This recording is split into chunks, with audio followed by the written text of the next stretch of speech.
ओम नमस्ते।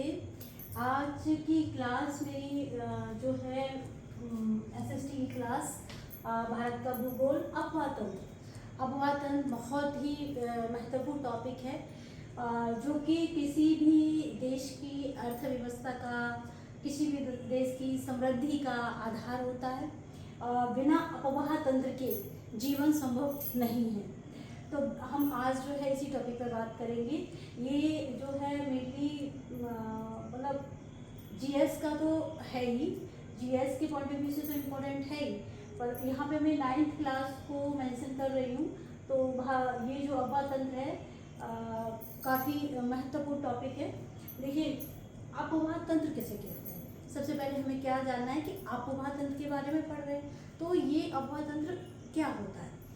निश्चित वाहिकाओं के माध्यम से हो रही जल प्रवाह को, जो निश्चित वाहिका जिसमें निश्चित रूप से एक जिनकी मतलब निश्चितता है कि यहीं से ये क्या जाएगा, जल का यहाँ से प्रवाह होगा, को अपवाह कहते हैं। बहुत सरल है, याद भी कर लेंगे आप लोग। अथवा किसी नदी तंत्र के प्रवाह क्षेत्र को, अगर ये ऊपर वाली लाइन आपको याद नहीं रह रही तो नीचे वाली कर लीजिए। किसी नदी तंत्र के प्रवाह क्षेत्र को अपवाह तंत्र कहते हैं। इसके बाद हम आगे की जानकारी हमको मतलब करनी चाहिए कि आखिर ये है क्या टॉपिक। तो देखिए, भारत के बारे में बात कर रहे हैं तो भारत का में अपवाह तंत्र दो भागों में विभाजित है। पहला है हिमालय से निकलने वाली नदियाँ और दूसरा है प्रायद्वीपीय नदियाँ। पहला जो है हिमालय से निकलने वाली जो नदियाँ हैं, देखिए ये इनमें वर्ष भर जल रहता है, सदा नीरा होती है, इनमें हमेशा नीर रहता है, हमेशा जल रहता है। तो ये डिफरेंस भी आ जाता है कि प्रायद्वीपीय नदियों में और हिमालय से निकलने वाली नदियों में क्या अंतर है। और ये जीएस के पॉइंट ऑफ व्यू से भी इम्पोर्टेंट है क्वेश्चन। तो देखिए, ये वर्ष भर कैसी रहती है, सालों साल भर जल रहता है। ये वर्षा के जल पर निर्भर करता है। इनका जो पानी है, इनका जो जल है, इनमें वर्षा के जल पर निर्भर करता है। और ये देखिएगा, ये काफ़ी लंबी नदियाँ हैं। ये काफ़ी बड़ा तंत्र है। हिमालय से निकलने वाली नदियों का एक विशाल तंत्र है, जबकि ये इनका इतनी अपेक्षाकृत इतनी लंबी दूरी तय नहीं करती है, ये वाली जो नदियाँ हैं। ठीक है, तो देखिए आप, अभी हम बात करते हैं हिमालय से निकलने वाली नदियों में कौन कौन से तंत्र हैं। तो सिंधु नदी तंत्र। सिंधु कहाँ से निकलती है? सिंधु नदी मानसरोवर के निकट राकस ताल, जो कि तिब्बत की बात कर रहे हैं हम, तिब्बत में मानसरोवर के निकट राकस ताल झील से निकलती है। ठीक है, निकलने के बाद ये आगे बढ़ती है और इसमें जो है रावी, चिनाब, ब्यास, झेलम, सतलज आकर के मिल जाती है। और आगे जाकर के ये मिठान कोट से आगे जाकर के पाकिस्तान में प्रवेश करते हुए अरब सागर में गिर जाती है। कहाँ गिरती है? अरब सागर में। तो ये भी एक प्रश्न बन जाता है आपका। अच्छा, सेकंड आप देखिएगा, गंगा नदी तंत्र। गंगा कहाँ से निकलती है?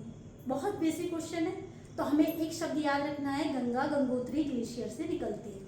अच्छा, इसका जो एक और पार्ट वो क्वेश्चन बनता है यहाँ से कि गंगा जो है, गंगा नदी के रूप में बनने से पहले ये भागीरथी और अलकनंदा के रूप में दो नदियाँ होती हैं, जो कि देवप्रयाग में आकर के इनका संगम होता है। इसके बाद ये गंगा कहलाती है और जो है उसके बाद ये समतल मैदान, मतलब हरिद्वार से समतल मैदान में उतरती है।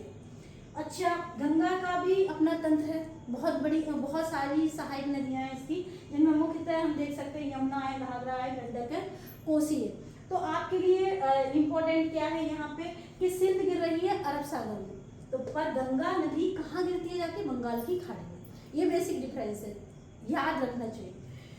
तीसरी है आपकी ब्रह्मपुत्र नदी तंत्र। तो ब्रह्मपुत्र भी राकस ताल झील के पूर्व से निकलता है, पूर्व से निकलती है, पश्चिम मानसरोवर के निकट या राकस ताल झील के पूर्व से जो है ये ब्रह्मपुत्र नदी निकलती है। और सांगपो बोलते हैं इसको, पश्चिम बंगाल में आकर के। और ये नदी जो है, इसमें सिल्ट के लिए ये जानी जाती है कि सिल्ट की मात्रा अधिक होती है। ठीक है, और ये जाकर के आगे कहाँ गिर जाती है? ये भी बंगाल की खाड़ी में गिरती है। तो आपको ये चीज़ पता होनी चाहिए, बेसिक चीज़ें हैं, हमें इनकी जानकारी होनी चाहिए। ये जीएस के पॉइंट ऑफ व्यू से भी है, और चूंकि ये एनसीईआरटी के बेस पर ही मैं आप लोगों को करा रही हूँ। ठीक है, तो काफ़ी महत्वपूर्ण है। आगे हम देखते हैं प्रायद्वीपीय नदियाँ। नर्मदा, ताप्ती, नर्मदा, द्रोणी, ताप्ती, द्रोणी, महानदी, गोदावरी, कावेरी, कृष्णा और भी। ठीक है, तो मेन ये है, आप इनमें से क्या बेसिक चीजें जानेंगे। नर्मदा और ताप्ती दोनों ही अपनी दिशा के विपरीत बहती है और ये दोनों जो है कहाँ गिरती है, अरब सागर में गिरती है। और बाद वाली जो नदियां हैं, महानदी, गोदावरी, कावेरी, कृष्णा, ये कहाँ गिरती है, आकर के बंगाल की खाड़ी में गिरती है। देखिए आप, नर्मदा और ताप्ती कहाँ जाके गिरेगी, ये गिरेगी अरब सागर में, अरब सागर। और ये और बाद बाकी नदियां कहाँ गिर रही है जाकर के, बंगाल की खाड़ी, बंगाल की खाड़ी, बे ऑफ बंगाल। ठीक है, तो आप देखिएगा यहाँ पे क्या चीज है ये जानने वाली, जो क्वेश्चन आता है कि गोदावरी को दक्षिण की गंगा कहते हैं। तो ये कभी जीएस का भी प्रश्न है। और दूसरी बात ये है कि 9th जो आपका मैं पढ़ा रही हूँ सिलेबस, उसके अकॉर्डिंग उसमें भी है कि दक्षिण की गंगा किसे कहा जाता है, तो दैट इज गोदावरी। और गोदावरी दक्षिण भारत की सबसे लंबी जो है क्या है, नदी भी है। ठीक है, तो आप लोग इनको अच्छे से इसको देख लीजिएगा, चार्ट को, काफ़ी यूज़फुल है आप लोगों की, एक बार यूज़फुल भी है और अगर आप देख लेंगे तो रिकॉल हो जाएगा आपके दिमाग में, एक सेट एक तरीके से बैठ जाएगा। ठीक है, तो काफ़ी अच्छा है। आप लोग मेरे इसी तरीके से सारी वीडियोस देखते रहिएगा और आपसे रिक्वेस्ट है कि मेरे वीडियो को पूरा देखें, आधा देख करके नहीं छोड़ें और इन्हें शेयर भी करें और लाइक भी करें। Thank you.